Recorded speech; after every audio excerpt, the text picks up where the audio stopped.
Breve histórico da evolução tecnológica nas guerras. Vamos falar um pouco sobre como as guerras têm impulsionado a inovação tecnológica ao longo do tempo. Inovações militares do futuro. Hoje vamos explorar as inovações que estão moldando o futuro do campo de batalha.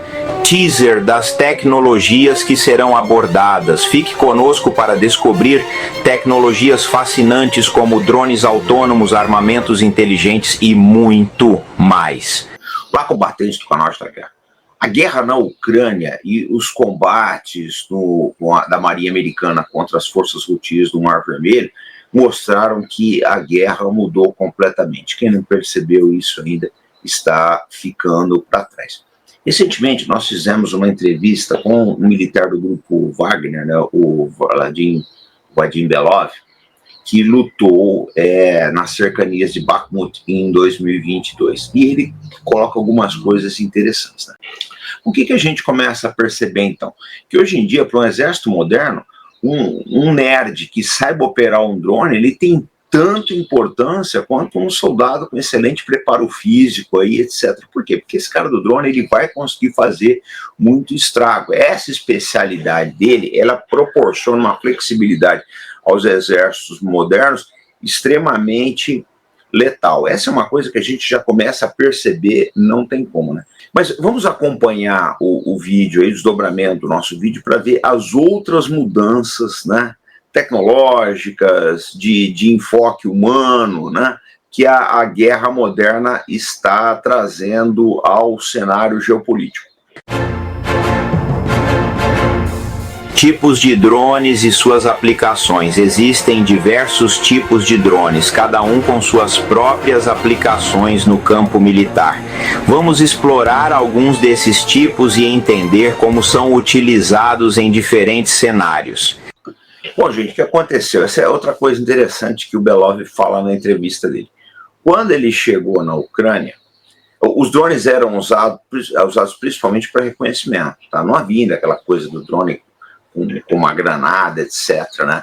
Existia, lógico, os drones armados, principalmente o Bayraktar turco aí, mas ainda não se fazia, não era na escala, né, e na flexibilidade que a gente está vendo nos dias de hoje. E aí o que aconteceu? Os drones começaram a ser usados para tudo, né? Então, por exemplo, o pessoal fazia, isso eu vou abordar mais para frente nesse mesmo vídeo, fazia drones em garagem com capacidade de lançar uma granada de morteiro, uma granada pessoal aí, tá? Ou outro tipo de artefato destrutivo. E também alguns drones eram usados propositalmente como decoys, como iscas, né? Por quê? Eles excitavam o sistema de defesa aérea e a defesa aérea era obrigada a reagir, às vezes gastando um míssil aí que custa aí $200 mil, $1 milhão, contra um drone de $20 mil.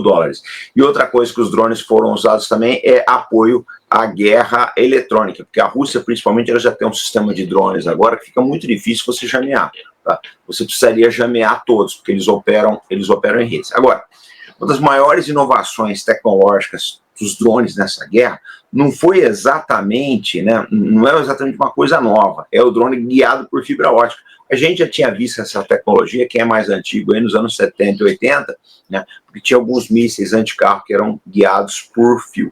Mas vamos continuar acompanhando as mudanças da guerra em nosso vídeo. Impacto na inteligência de combate e reconhecimento.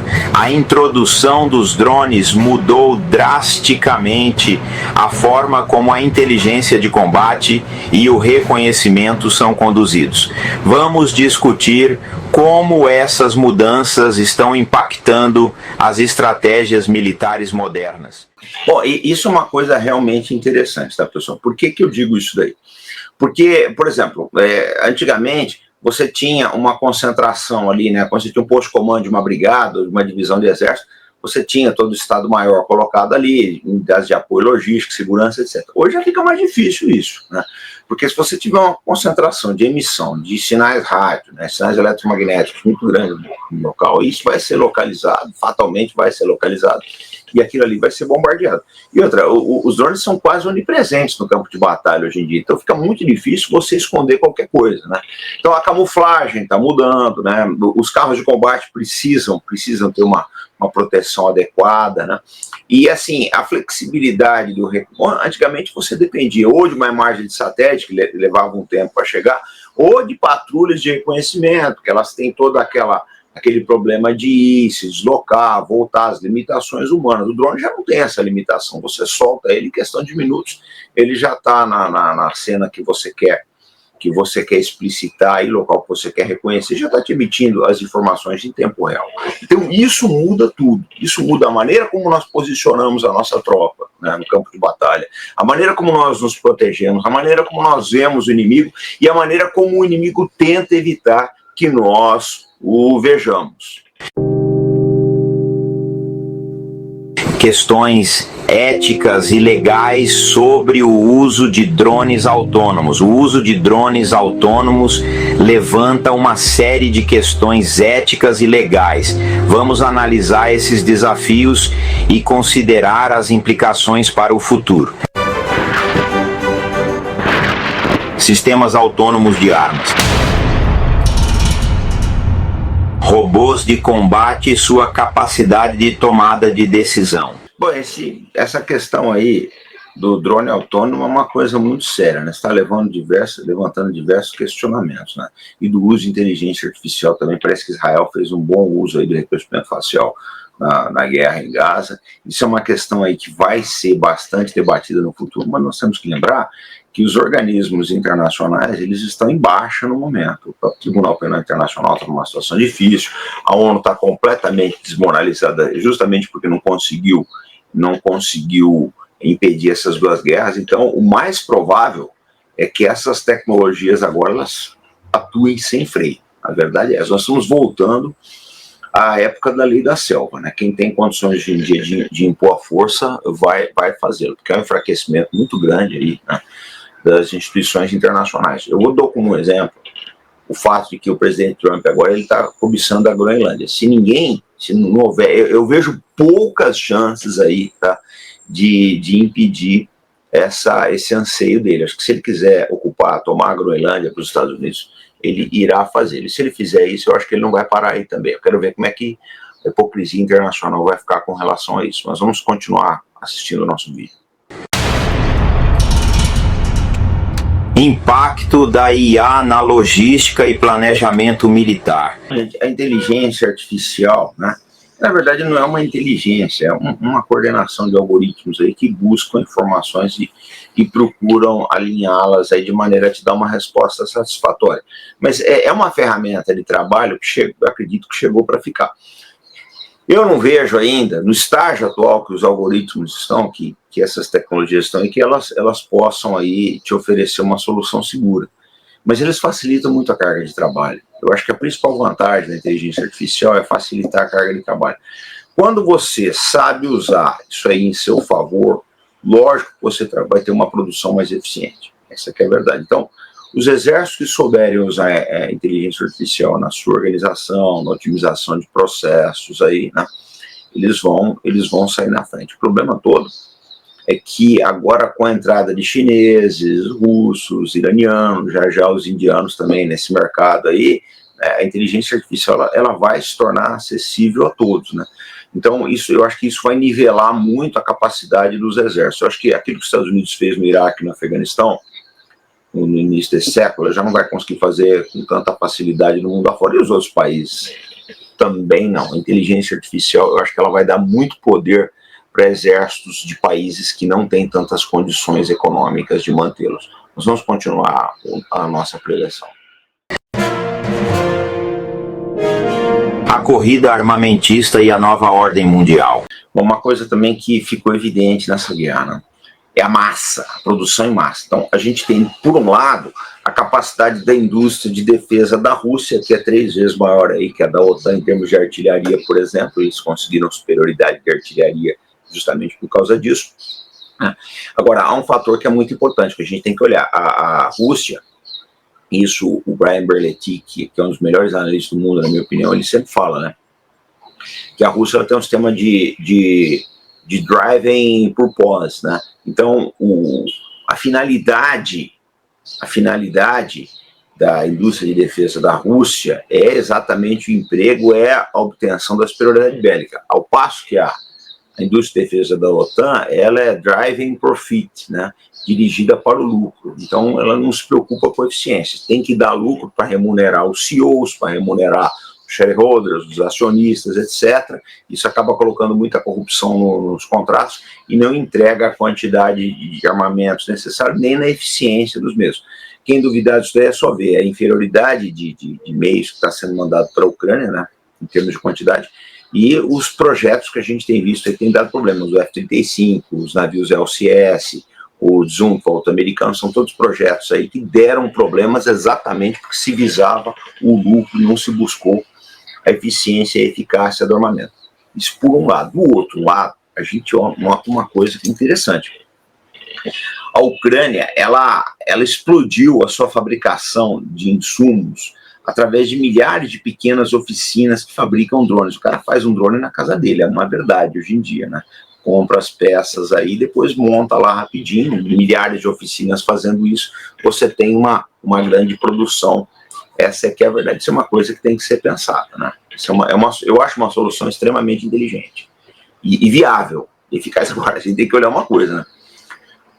A Ucrânia é um país de seus 35 milhões de habitantes, por aí. Imagina uma China fazendo isso. A gente tem que pensar nessas projeções, o que vai acontecer aí no futuro. A China já faz isso com as suas indústrias, né? A produção escalar chinesa é inimitável. Imagina se eles terceirizarem isso para a sua sociedade, do jeito que o chinês é engajado. Essa é uma coisa que a gente não pode desprezar. Outra coisa que eu falo também é o seguinte, hoje em dia, você tem uma quantidade de armamento. A vantagem do drone, a principal vantagem do drone, principalmente, é o custo. Ele é muito barato. A relação custo-benefício dele é altíssimo. Você pega um drone aí, às vezes, e você paga $2.000, aí coloca uma granada dele, gasta mais um pouco e destrói um tanque de 10 milhões. Essa é uma verdade. Então, nenhum exército pode desprezar isso. Eu acho que o grande problema dos exércitos ocidentais hoje em dia é que todos os contratos são milionários. Não, porque vamos colocar tantos bilhões nisso. Tá? Isso está se traduzindo em resultado de combate? Eu não acredito nisso. Eu vejo entre a guerra do Afeganistão e o Iraque, por exemplo, essas duas guerras somadas, elas custaram entre 4 e 8 trilhões de dólares. Não deram resultado. A gente viu a retirada dos americanos na guerra do Afeganistão, como foi vergonhosa. Né? Precisaram sair do Iraque também. Então, assim, não é a quantidade de dinheiro que você aloca que vai garantir o seu sucesso. Lógico, se você não colocar dinheiro nenhum, você vai fracassar. Mas não é a quantidade de dinheiro que garante um resultado efetivo aí, né, numa situação militar. O dinheiro tem que ser usado de forma inteligente, né, para comprar exatamente aquilo que realmente se necessita para a consecução das operações militares e, né, dessa forma, atingir os objetivos estratégicos. O papel dos civis em conflitos futuros. Bom, a gente chegou na parte que eu acho que é muito interessante, que é a manipulação da opinião pública, porque o que acontece é o seguinte: a Ucrânia, por exemplo, ela vive hoje uma ditadura, né? Vários partidos foram banidos, algumas igrejas estão sendo perseguidas, o governo não faz eleições, o recrutamento é à força. Então já está apontando uma coisa, né? Que dificilmente uma democracia sustenta uma guerra. A Ucrânia ela apontou para isso. Eu penso que vai chegar um ponto que países como França, Alemanha, Inglaterra, Itália, eles vão suprimir bastante as liberdades, né, os direitos civis, para conseguir manter essas populações engajadas em guerra. A humanidade está caminhando para isso. Uma outra coisa também que eu acho inevitável, que essa guerra está mostrando aí, é que a Europa ela não estava gastando 2%, vai ter que gastar 2% em defesa e vai chegar a 5%, 7%, talvez 10%. Então, a gente acredita que o padrão de vida dos europeus no futuro, ele deve cair. Uma outra coisa também que não dá para desprezar, o número de refugiados em guerra, né? A gente pega a Ucrânia e está com quase 8 milhões de refugiados. Então, a gente já tem que fazer esse cálculo. Toda vez que você tiver uma situação militar, você seguramente vai ter um afluxo muito grande de refugiados e você vai ter que prever uma parte da economia para poder lidar com isso. Bom, gente, depois de tudo que foi visto, a gente tem que chegar a algumas conclusões, né? O que a guerra da Ucrânia está apontando é que, hoje em dia, a guerra da Ucrânia, basicamente, ela foi uma guerra de tenentes e sargentos. Por quê? Principalmente dos combates urbanos. Você tinha frações diminutas aí, dificilmente um batalhão conseguia ficar desdobrado aí em campo aberto, dado a quantidade de meios, né, que ameaçavam aí a sua integridade. Então, o preparo, né, dos oficiais subalternos e dos praças, dos sargentos, dos suboficiais, dos cabos soldados, isso tem que ser muito, muito bem frisado. Esse pessoal precisa ter autonomia, ele precisa ter uma capacidade muito grande de comunicação, de pedir apoio de fogos, apoio de evacuação aeromédica, etc. Isso tudo é muito importante. Uma outra coisa também é que os combates em Bakhmut, dada a quantidade de soldados que a Rússia e a Ucrânia perderam, aquilo foi uma verdadeira carnificina, né? Eles mostraram que daqui para frente vai ficar muito difícil combater em cidades. Os combates em Alepo e Mossul também no Oriente Médio mostram isso, né? E serão combates aí bastante extensos e muito sangrentos. Então, a gente tem uma guerra hoje em dia, né, em que a quantidade de baixas tende a ser alta. Nenhum país mais pode desprezar a capacidade industrial autônoma. Essa é uma verdade. A grande penalização da Ucrânia foi em cima do fato de que ela desmontou uma boa parte do parque fabril que ela herdou da União Soviética, e ela é completamente dependente aí do complexo industrial militar da OTAN. E os países não podem desprezar isso. Eu falo num caso assim bastante estranho, o Brasil, né? Nós estamos abrindo mão aí das nossas principais indústrias de defesa. Aliás, tudo que foi falado nesse vídeo, se a gente for olhar a América Latina, não só o Brasil, toda a América vai na contramão de tudo que foi falado nesse vídeo aqui. Essa aqui é uma verdade. Acho que a gente não está aprendendo nada com essas guerras aí. Isso é muito triste, né? Mas é como as coisas são efetivamente. Então deixe seu comentário aqui de o que você acha, como serão as guerras no futuro, tá? Se você concorda com os argumentos do vídeo, se tem outros a apresentar. Eu quero fazer outros vídeos nesse aspecto. Mas uma coisa é certa, a guerra mudou. Quem não perceber, não aceitar isso aí, vai ficar para trás, tá? A verdade é que alguns exércitos estão caminhando para obsolescência. Dali para frente vem relevância e depois extinção. Então, quem não atentar para isso aí vai ter bastante dificuldade. Eu aproveito a convidar vocês, eu vou deixar agora, tá, o nosso vídeo aí, o nosso convite para o webinar dos Homens Fortes do Oriente Médio, onde a gente vai abordar as principais lideranças daquela região conturbada do mundo. E se você quiser ajudar o nosso canal, tá, aqui nós temos o Pix na descrição. E a gente volta com outras produções, sempre com responsabilidade e compromisso. Fé no Brasil, pessoal. Até mais.